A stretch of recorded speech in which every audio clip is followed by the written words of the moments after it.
होगी वो पार्लियामेंट के सुपरविजन के नीचे आएंगी। मणिपुर गवर्नमेंट में भी बहुत सारी बातें हुई है, जम्मू कश्मीर में स्टेटमेंट की बात हुई। बहुत अच्छा हुआ, मुबारक हो, अल्लाह करे कि ऐसी चीज़ आए।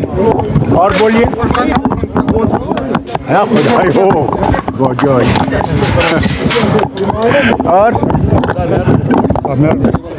और क्या है? आप कैसे देख रहे हैं जो कांग्रेस का मैनिफेस्टो आया? बहुत अच्छा मैनिफेस्टो है, मुबारक हो। और क्या चाहिए आपको? खत्म आपकी बात? नहीं, वो उसमें बहुत सारे इंट्रिग ये हैं कि जो प्रोब एजेंसीज हैं वो पार्लियामेंट के सुपरविजन में आएंगी। आनी चाहिए, बहुत अच्छी बात है, अल्लाह करे कि वो आए। और मुबारक हो, चलिए आप बहुत हो, चले हो गए। के बारे में अभी एक सेकंड अमित शाह से पूछिए। सर, दूरदर्शन का जिस तरह से बता रहे हैं कि इस्तेमाल किया जा रहा है।